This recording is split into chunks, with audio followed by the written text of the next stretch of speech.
In Walmart's Hoonuville, everyone readied their cart. The early Black Friday deals are about to start. Online and in the app, such great deals to explore. Everything you love from tech, toys, and more. The days to save and the ones to remember are the 14th to the 16th of November. The Who's are all ready, but are you? Walmart Black Friday deals await. Who knew? This episode is brought to you by Indeed. Stop waiting around for the perfect candidate. Instead, use Indeed sponsored jobs to find the right people with the right skills fast. It's a simple way to make sure your listing is the first candidates see. According to Indeed data, sponsored jobs have 4 times more applicants than non-sponsored jobs. So go build your dream team today with Indeed. Get a $75 sponsored job credit at Indeed.com/podcast. Terms and conditions apply.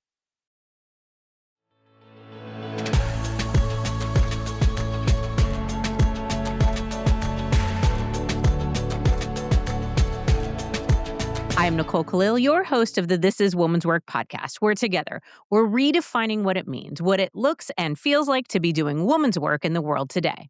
From boardrooms to studios, kitchens to coding dens, from your street all the way to Wall Street, we explore the multifaceted experiences of today's woman, which, let's face it, is no small task. In this work, as in most work, we learn by doing, by observing, by failing, and by growing. We learn through experience. And yet, in today's workplace, in the hiring, the promotions, the power structures, and the hierarchies, experience is often seen as an obstacle instead of an asset. Wisdom is undervalued. Merit gets quickly forgotten in the face of something newer or cheaper. I mean, people claim to value merit above all else. They say experience matters. We preach the importance of high standards, and yet the moment someone has too much of it, they're told they're overqualified or too expensive or quietly passed over. It's strange, isn't it? All that accumulated merit, the wisdom, the seasoning, the perspective somehow gets turned into a liability, which is alarming on its own, but factor in some pretty solid data that shows as women are getting older, they're also getting bolder. And we find ourselves in a bit of a pickle. Women are changing careers and launching businesses in their 40s and their 50s and their 60s, not just in their 20s and 30s. They're also walking away from marriages that no longer serve them in their 50s and beyond, but that's another topic for another day. And none of it is because they've lost something, but because they finally found something themselves. And still, they're facing the reality of their merit, talent, and experience being overlooked in favor of younger, cheaper, unproven options in the workplace. So we're going to talk all about that with today's guest, Loren Greiff, and she knows this all too well. After 30 years in corporate leadership, she was put on a performance improvement plan for being too real. Since then, she's committed her life to democratizing the hiring process for job seekers over 40, helping people build careers that work for them for the next 5 to 20 years. Host of the Career Blast and a Half podcast, Loren is not just preaching change, she's leading it. So, Loren, before I move into any questions about tactics or strategies, I'd love to start by having you share what you're hearing from women over the age of 40 about the challenges they face in the workplace, about this idea of being overqualified, or even your personal experience of being too real or too much. Absolutely. And I love the introduction that you did because you set the stage perfectly. How I say it is a little different from how you say it, right? What we say is that experience is valued, right? But in truth, the value that you bring can't just be left on its own as experience. There's a big difference between having experience and being relevant. And so in today's world, they don't care what you've accumulated. They care what you're going to impact and move next, now and next, right? And so this whole idea of more time equals added value is actually not a relevant or meaningful equation in today's hiring world. And so we can talk about the myths and the placeholder that overqualified really stands for. It's an umbrella for a myriad of fears. First is overqualified means you could be a flight risk, right? You have way too much quote unquote experience. So why are you applying for this job? And this happens all the time. I hear this from women all the time. Well, I don't need to make that much money. I'll just go and apply for this role that maybe a couple layers down. And what ends up happening is they've kind of set themselves up. There's like this invisible booby trap that's going on because you think, oh, well, I could just nail that because I have all the qualifications. And what they're thinking is, well, yeah, you're going to be bored. You're not going to want to stay for an extended period of time. We're not going to be able to, as much as you think this works, it's not working for us because it can come across as, I just need a job. And there's no alignment between what it really is that you're up to versus a bunch of keywords. So that's the first one, the flight risk. The second one is you're overqualified because we think you're too expensive. And so when we think you're too expensive, the antidote to that isn't to drop your price, it's to identify the bigger areas of your value by way of showing specific business impact from what to what. Please do not say, I improve sales. 2% versus 200%. I need a benchmark. And to the best of your ability, put some dollars around that. Mm-hmm. If you're able to increase revenue by, let's just say, $2 million and you're 600,000 or 300,000, hell yeah, all day long, I want to bring you in. So part of this is overcoming isn't to make yourself smaller, women.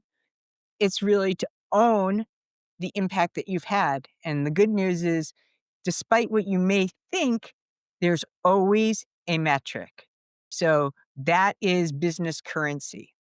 Using generalities like, I'm a proven leader. Heard it too many times. So that's just a talk track or an old narrative that also sniffs you out as somebody who really doesn't know the impact that you have or the value that you bring. Overqualified is also the last one that's really annoying. Is it's really the fear that you're not tech savvy. And I hate this because it really says, we don't think that you're going to be innovative. Despite the fact that you've been through, the pandemic and remote work and learning all these other things. I mean, in many cases, a lot of our clients, didn't even have a laptop, a desktop. But this isn't about hiding your age. It's really about being able to bypass or overcome a lot of the perceptions. So everyone will experience some level of ageism because sadly the system is saturated with a lot of these prehistoric ideas. And so the more relevant you are, the more seed planting you start putting in the ground that start countering that old idea. Yeah, I appreciate you decoding this term overqualified, right? And it makes perfect sense. Yes, it's flight risk. It's also, and sometimes people I think look at career opportunities and they're like, it might take a few years to get great at this job. And if you're retiring in 10 years, then I'm going to have to replace you. Like, there's this flight risk, but also length of time risk. The too expensive, you handled that beautifully. Tech savvy, I think that is unconsciously on everybody's mind.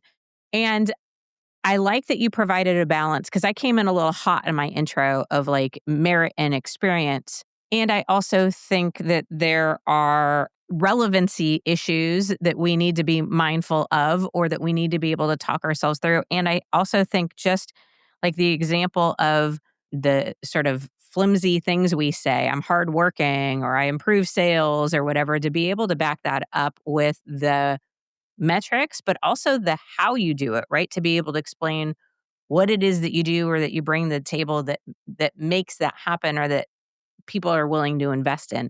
So all of that to say, where do you position your experience in a way that, I don't know, lands for the other person hearing it? There's a couple of things I really want to emphasize, and these are subtle but powerful.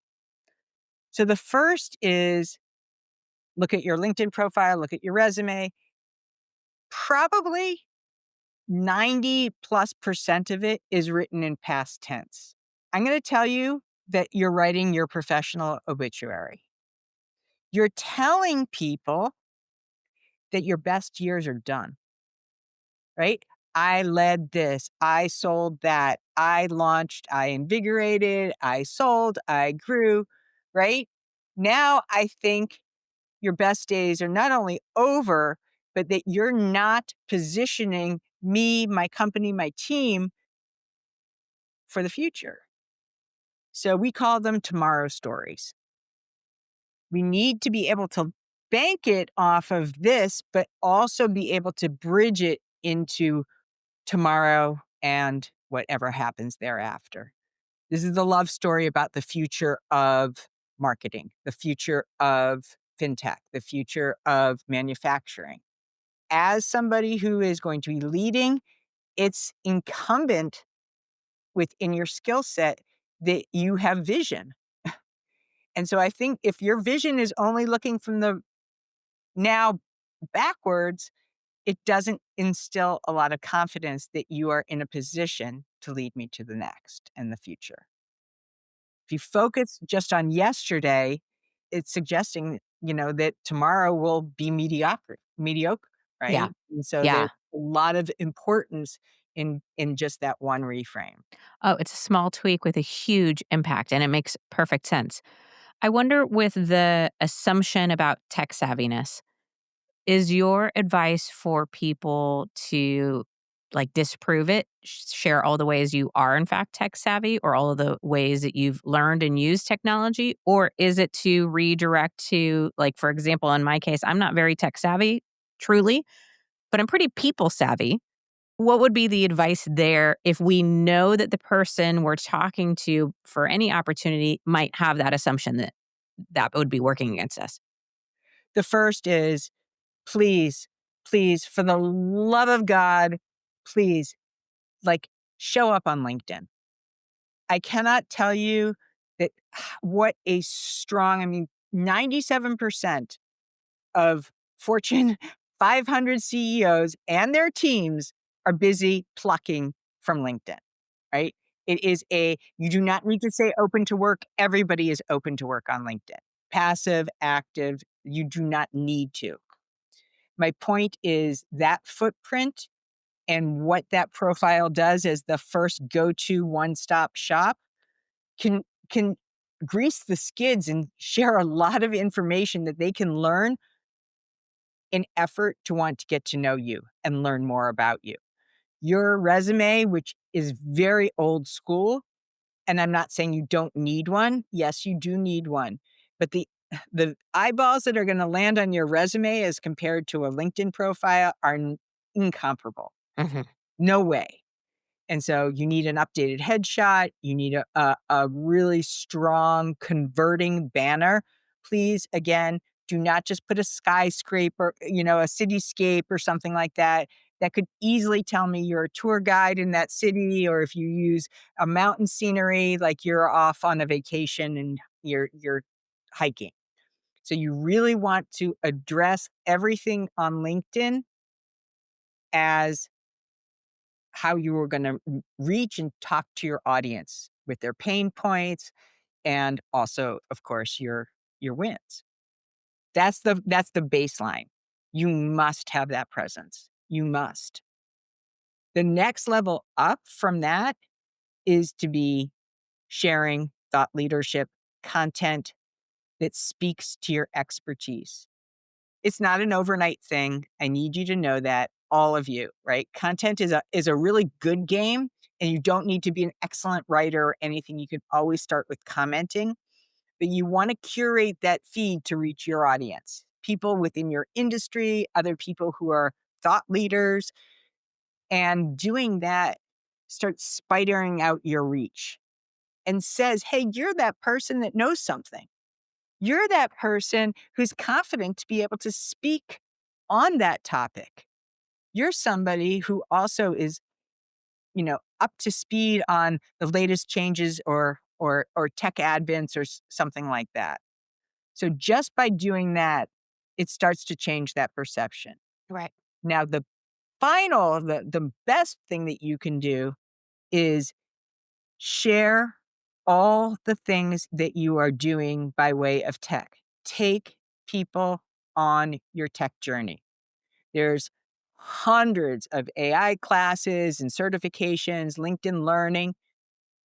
Now, I don't want you to just stop short and say, I got this certification. Now I want to know, okay, so why did you do this?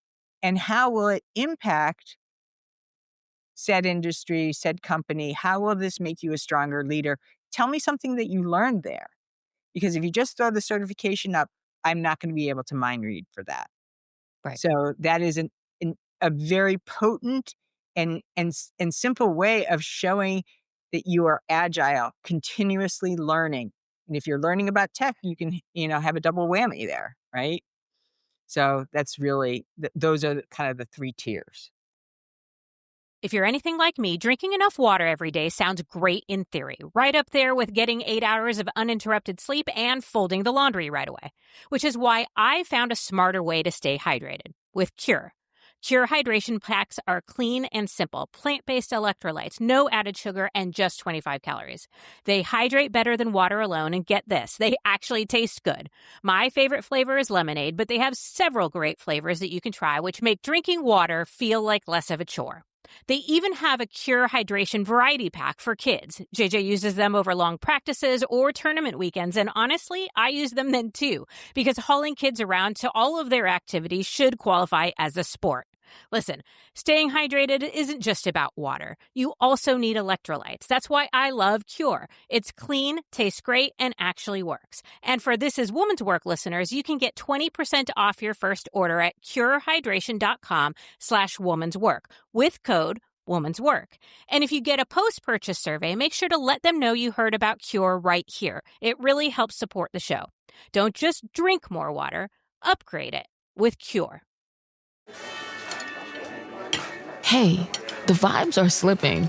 I think it's time to bring out the Velveeta shells and cheese. The holidays are a time to go all in on indulgence. Headline your meals with the rich, creamy meltiness of Velveeta shells and cheese and satisfy your holiday cravings like no other. Bring that main course energy to your side dish. Celebrate extra with Velveeta these holidays.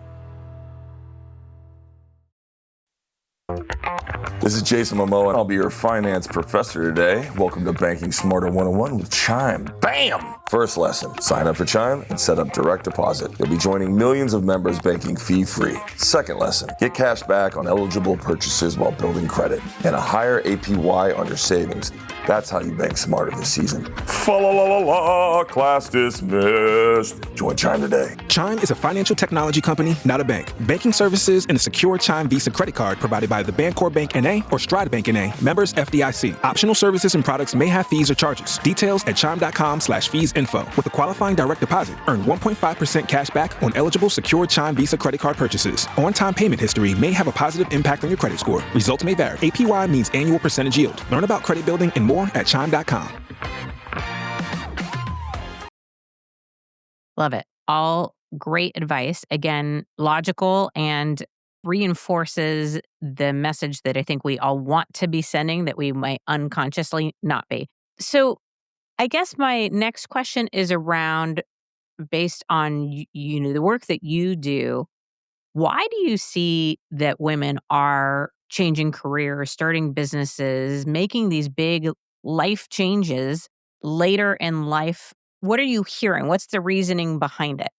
Well, I'm going to address this for the women audience, but I also want to say men are not exempt. Mm-hmm. And so This is a crazy finding. I actually learned about it through this book that I read a couple of years back called Strength to Strength by Arthur C. Brooks.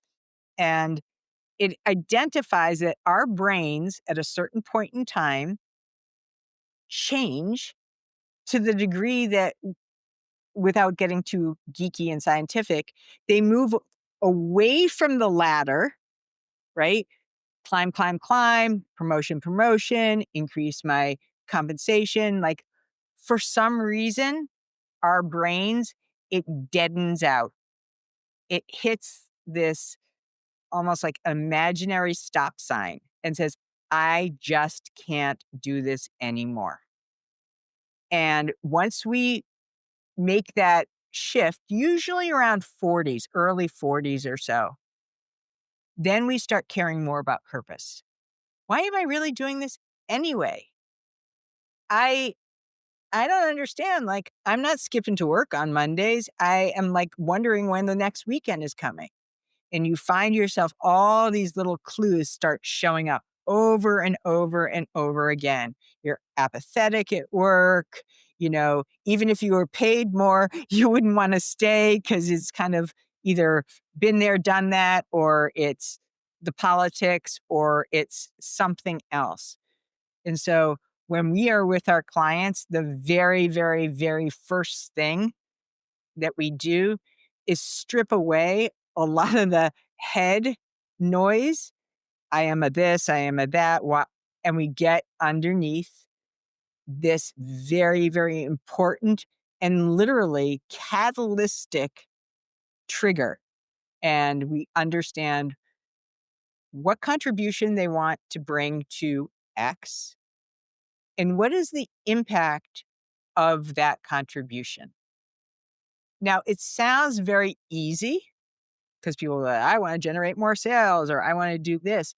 That's just on the surface level. So we really need to understand some of the underlying motivators. Mhm.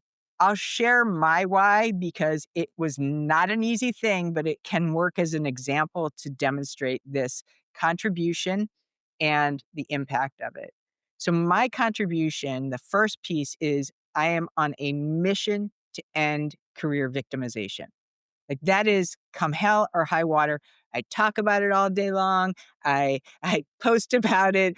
I am it. I am an embodiment of that on multiple levels. The impact of that: accelerate, elevate, and celebrate one executive over 40 at a time. So this stealth statement serves as like the mojo. Mhm. It's intrinsic in you.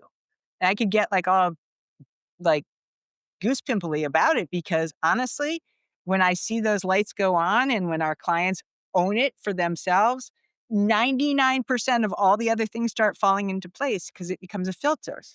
If that company doesn't want that contribution or doesn't need that contribution, we want to understand, is that contribution also an expensive problem, an urgent and expensive problem that that company or that audience needs to be solved, right? I know that career victimization is everywhere, Right.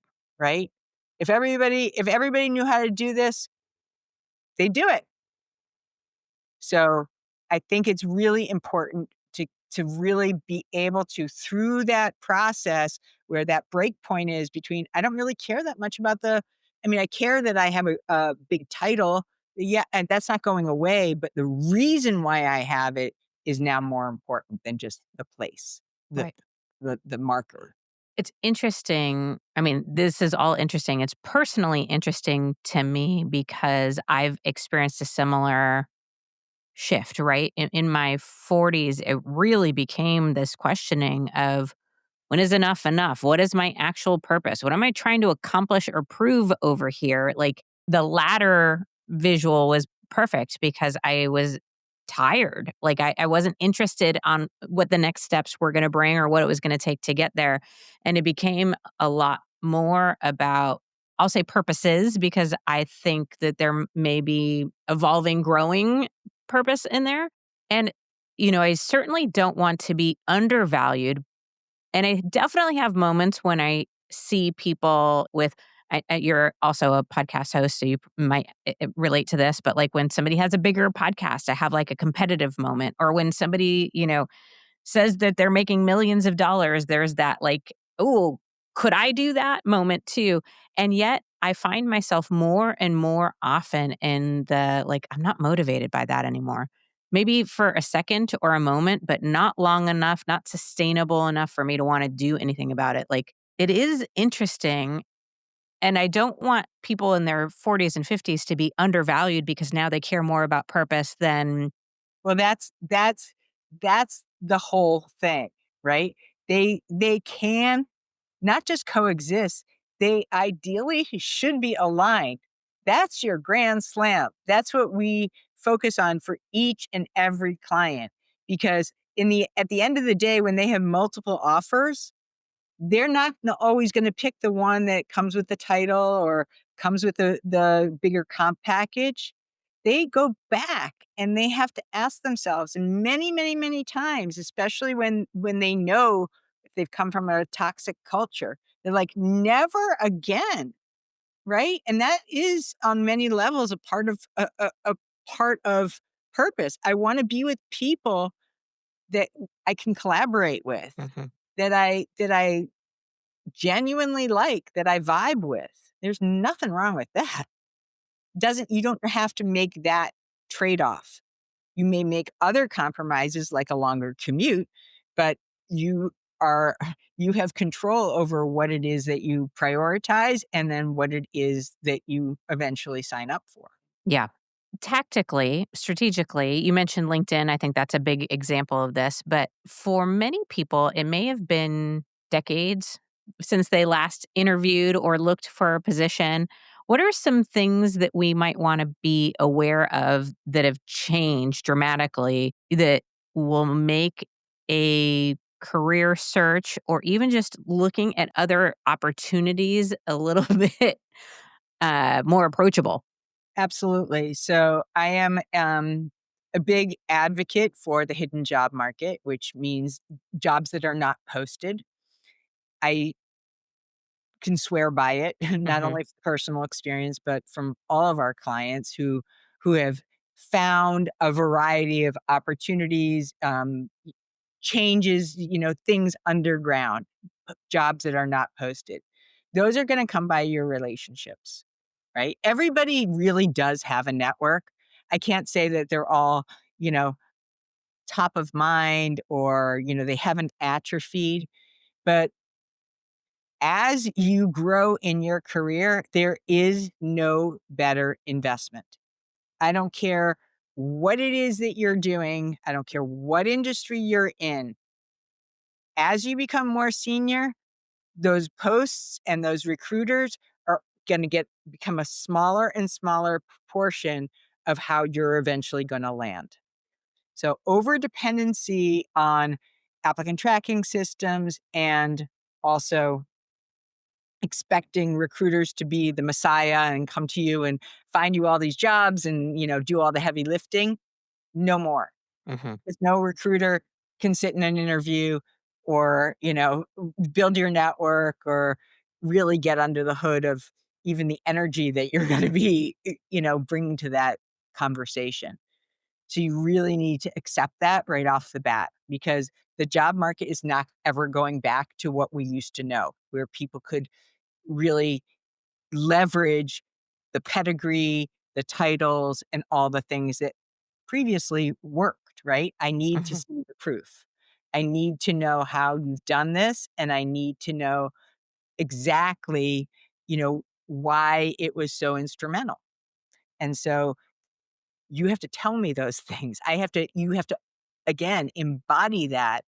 So that's really important is your network. A lot of people think that they network, and I'm not saying that they don't, but you also need to understand that there is a life cycle for how long it takes before somebody is willing to make a referral. So one touch point, two touch points, probably not going to work Right. unless you really, really know this person. People who are in decision-making seats refer trusted advisors, not some long-range acquaintance, right? I need to know you if you're going to sit in a seat that also is high paying. And let's face it, like, my name is on this. Mhm. So I'm putting myself at risk if I don't know you enough to be able to refer and recommend you. Yeah. So please be careful not to burn your network going out of the gate and making an ask. That ask is probably, 3 or 4 different touch points down the road, at least. Right. So give, give, give, Yeah. give, give, show interest, do your homework. On that point, that does jive with what I see too, whereas it's a lot of times the people who refer you in or the connections you have or the people in your network that are being prioritized even heavier today than ever before over degrees or where you went to college or designations or all of that. The one thing that I worry about is there is some research that shows this puts women and people of color at a disadvantage because, for example, women with children, a lot of times their professional network feels or gets smaller because they don't do the evening or the weekend or the golf courses or the what have you. With care responsibilities, sometimes our networks can be and feel smaller. And also, if it's a little bit about who you know, unless you have the privilege of growing up with or going to school with or being connected with the right people, that can be hard. So any thoughts or tips there? I think you raise such an important point. Those people, right? Ideally, in an ideal circumstance, you're acting as a broker, brokering a relationship from, let's just say, your gym and your college.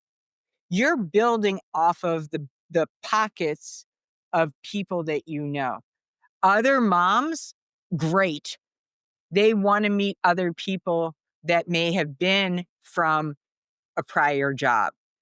You want to be doing that. And that is a very different model than just having kind of like this big network. So it's called clustering, right? You're pulling from these different clusters and it's always coming back to you. Oh, how do you know? How do you know Nicole? Oh, I know her from, this dance class I used to take, or, I know her because her kids were in the same soccer, whatever that, Right. whatever that commonality, but you're the middleman. That's a great position to be in because naturally, every time you do that, the likelihood and the law of reciprocity says that's going to happen for you. So you want to create that flywheel. But the other piece that you're raising is that not everyone has the in for that network. And on some level, I'm not going to say that it's easy, but LinkedIn is a playing field that you can build those relationships. I mean, if you show up consistently and you build that trust, again, not the first time you're going to reach out and say, I just want to connect, because I don't know you, right? I don't know you yet. But if you start doing research and bring something to the table that speaks to a pain point or an idea that you have that would be, something that is within their wheelhouse, you're getting really warm. Loren, I could ask you so many more questions. We are out of time. So I want to make sure on the note of LinkedIn that people can find and follow you there. So it's Loren Greiff on LinkedIn. And we'll put that link as well as the link to her website, portfoliorocket.com, in show notes. Loren, thank you for this conversation today. And listener, if you or someone you care about is 40 and over looking for a career change or a job opportunity or purpose opportunity, make sure you find and follow Loren. Loren, thanks so much. Thank you. All right, friend, if you've ever been told you're overqualified or too much, or felt like your experience somehow disqualified you from an opportunity, let this be your reminder that it's not you, it's the system. And also, you have a lot to say about it because your value doesn't expire, your merit doesn't have a shelf life, and your best work, your real work, might still be ahead of you. Because as Loren says, we don't age by living long, we age by living small. And if I know one thing for damn sure, it's this. None of us were put here to live small. So here's to women being bolder, living bigger, and getting better with age, and embracing the shit out of it, because all of that is woman's work.